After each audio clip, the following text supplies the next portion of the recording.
Tapi langsung kita bahas satu demi satu aja ya positifnya. Yang pertama, kenapa segitu banyak orang tuh suka sekali, segitu memfavoritkan arc ini. Vibe di mana Naruto tuh masih kerasa gitu banget ya, seru banget tuh. Banyak orang yang berpendapat arc ini puncaknya. Setelah arc ini, harus kuakui memang animasinya cukup ya burik lah. この番組はご覧のスポンサーの提供でお送りします。 Oke, saya Minasan, saya kembali di Sony Speak. Jadi kali ini aku kembali akan membedah, menganalisis terkait arc-arc yang ada di anime. Kali ini yang aku pilih adalah arc-nya penyerangan Pain, invasi Pain dari Naruto Shippuden. Salah satu arc yang disepakati massal, disepakati bersama, mungkin kalian pun juga akan berpendapat sama gitu ya, bahwa ini adalah salah satu arc paling epic, paling fenomenal, dan mungkin terfavorit, terbaik menurut banyak orang. Tapi meskipun begitu, seperti di pembahasan sebelumnya aku ngebahas arc Kimeraan, ada aja pendapat-pendapat yang menilai beragam kekurangan, beragam kelemahan, dan mungkin menilai arc ini itu jelek. Kali ini akan aku bedah satu demi satu, apa bagusnya, apa kurangnya, semua aku jelaskan menurut kacamataku. Dan langsung kita mulai aja, silahkan di like, share, subscribe. Kalau kalian menyukai pembahasan kali ini, jangan lupa di follow Instagram Sony Speak. Sebagai sama pecinta anime, sebagai semua otaku, penikmat Naruto, bukan Boruto, mari kita sama berbagi pendapat. Tapi ingat, jangan saya channel berdebat, cukup berani sebagai penikmat dalam sesi diskusi hangat.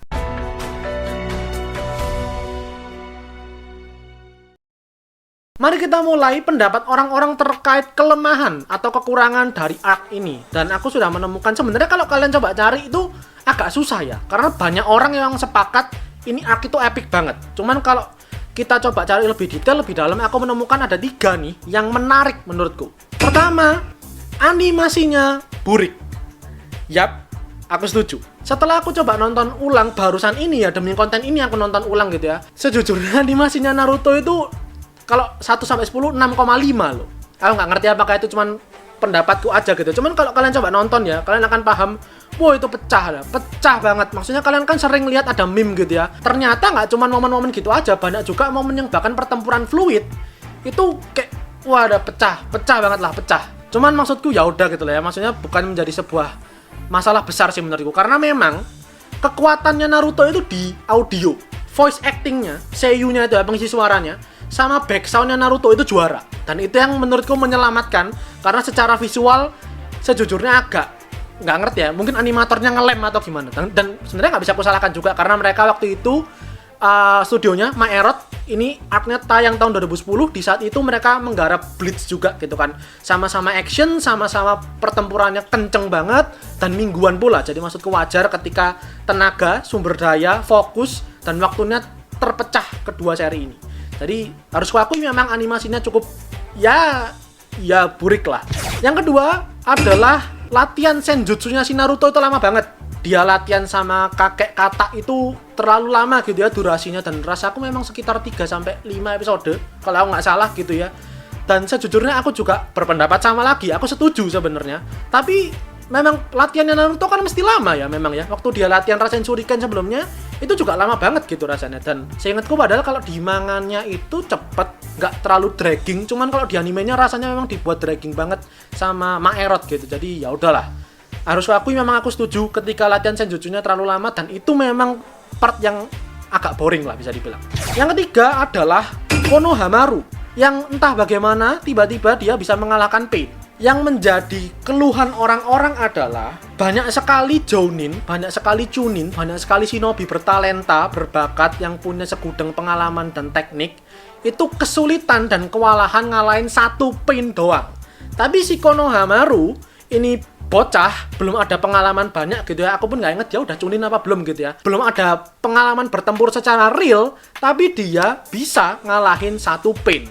Dan itu dengan Rasengan doang. Di saat ada segitu banyak ninja lainnya yang pastinya punya begitu banyak teknik lain yang lebih kuat, lebih mematikan, lebih efisien, kok nggak bisa ngalahin? Kita nggak bicara soal, ya kan wajar, dia tuh kan pakai Rasengan tuh jutsu yang kuat banget. Nggak masalah itunya, bukan itu yang kita lihat. Aku selalu melihat suatu seri itu aku bedah story wise. Jadi dilihat bagaimana sang kreator menciptakan narasi, menciptakan urutan cerita, logikanya, realismenya seperti apa. Dan menurutku memang ketika Konohamaru ujuk-ujuk bisa sekuat itu ngalahin satu ekor pain, agak aneh seharusnya kalau melihat kondisi Konoha saat itu. Dan itu aja sih sebenarnya untuk kelemahan-kelemahannya yang aku temukan 3 itu tadi. Tetapi sekalipun aku setuju dengan 3-tiganya, harus diakui bersama-sama kalau ketiga kelemahan itu tidak sebanding dengan seberapa bagus dan keren dan sisi positif dari arc ini. Dan itu akan kita bahas habis ini.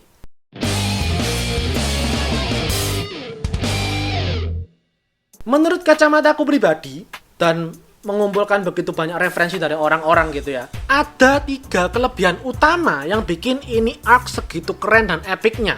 Yang bahkan arc ini tuh dianggap sebagai puncaknya Naruto. Jadi apa ya, ketegangan, keseruannya, vibe di mana Naruto tuh masih kerasa gitu banget ya, seru banget tuh. Banyak orang yang berpendapat arc ini puncaknya. Setelah arc ini itu kayak mulai ceritanya mulai nggak jelas arahnya kemana, tujuannya mau apa. Banyak orang yang berpendapat seperti itu. Tapi langsung kita bahas satu demi satu aja ya. Positifnya yang pertama, kenapa segitu banyak orang tuh suka sekali, segitu memfavoritkan arc ini? Karena arc ini tuh menyentuh hati. Dalam artian ini arc itu emosional sekali untuk para fans, untuk para pembaca, penonton Naruto. Sebelum-sebelumnya itu belum ada arc yang bisa membawa ketegangan, membawa masalah, membawa ancaman setinggi dan sebesar invasinya Pain. Arc sebelumnya kita belum ada ketemu karakter yang dekat dengan Naruto, yang memang kayak bener-bener bagian dari hidupnya Naruto yang mati dan meninggalkan dia. Sebelumnya sudah ada Asuma yang mati, cuman kan nggak begitu deket tuh Naruto ya kan. Tapi Jiraiya nggak nih, ini orang yang nemenin dia, orang yang menuntun dia, membimbing dia, ngajarin dia selama beberapa tahun gitu ya. Orang yang sangat mempercayai dia dan sayang sama dia. Dan itu kemudian hilang dari kehidupannya dia. Itu nggak cuma berdampak berat banget buat Naruto-nya, tapi buat kita para fansnya itu jelas juga kerasa banget betapa kehilangannya si Naruto akan sosok guru yang dia hormati dan dia sayangi ini. Kemudian evolusi, power up-nya Naruto. Kita belum pernah ngeliat yang kayak segitu gamblangnya jelas. Dari wujudnya fisik itu berubah. Kecuali ketika dia dikuasai sama Kyuubi gitu ya. Dia mengamuk, keluar ekor 4 dan lain sebagainya, oke.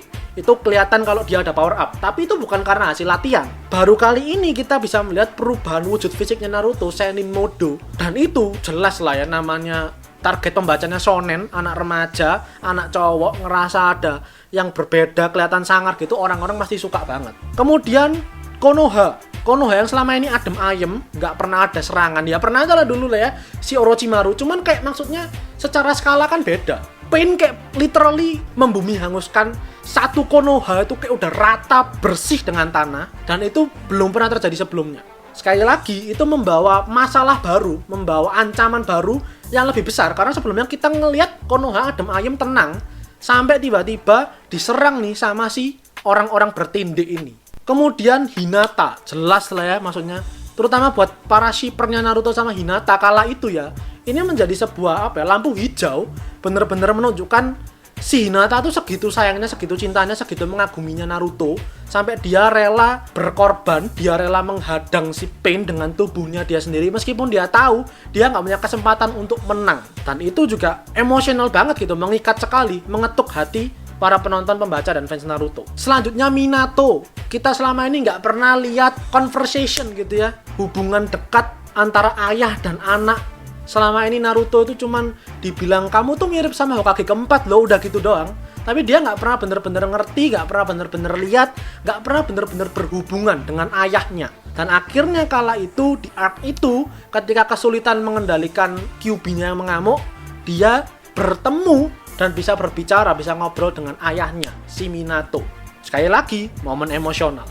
Yang terakhir jelas adalah Pain. Jelas gitu maksudku, karena dia itu bosnya Akatsuki, sebuah organisasi yang sudah bertahun-tahun lamanya menghantui kita dengan begitu banyak anggotanya yang berupa-rupa, baik wujud maupun kekuatannya. Dan ketika hampir semua anggotanya udah disapu bersih, bosnya ini yang selama ini nggak pernah kita lihat wujud realnya kayak apa, identitasnya siapa, kekuatannya kayak gimana, sekuat apa dia, akhirnya di arc ini muncul dan benar-benar memberikan ancaman, benar-benar memberikan kesulitan yang nggak tanggung-tanggung buat para ninja, buat Konoha dengan jumlahnya yang ada 6, yang padahal semuanya itu cuman boneka juga. 6-6-nya punya kekuatan yang berbeda, identitasnya awal-awal itu masih samar-samar, fungsi kerja kekuatannya seperti apa, semuanya itu menurutku Pain itu sebuah villain yang digambarkan dengan cukup baik, sangat baik lah malah. Kemudian kelebihannya adalah kayak yang pernah aku bicarakan sebelumnya waktu aku ngebahas arc Hiden Kagusu, itu arc favoritku. Naruto masih Naruto. Apa yang bikin kita jatuh cinta dengan seri ini adalah tanpa disadari sebenarnya adalah kentalnya unsur ninja, kentalnya unsur shinobi, yang nggak cuman kelihatan dari tampilan aja gitu, bukan yang cuman karena bisa nyembur api, matanya bisa berubah Sharingan, matanya berubah Rinnegan, bisa menggetarkan tanah, enggak. Taktik bertempurnya, pertempuran ala shinobi. Dan aku tuh kaget karena aku sebenarnya lupa gitu ya apa yang detail terjadi. Setelah aku nonton ulang, aku baru ingat kembali bahwa Naruto tuh pakai otaknya dia, pakai strategi ala shinobi yang fiksi tentunya, tapi pakai otak gitu loh, maksudnya pakai kemampuan shinobi. Gimana caranya dia ngehadapin 6 orang yang segitu kuatnya, punya kekuatan beda-beda, matanya terhubung satu sama lain, gimana caranya bisa naklukin satu demi satu. Masih terasa di arc itu Naruto, masih terasa Naruto. Dan segala pertempuran yang terjadi saat itu, misalnya kayak Kakashi, ada juga pertempuran kecil-kecil si Kiba, si Shino, si Shikamaru, itu terasa sekali gitu, nggak cuman yang kayak shinobi modern, whatsoever terserah mau manggilnya apa, cuman kayak sudah nggak ada gitu, unsur shinobinya sudah nggak ada menurut.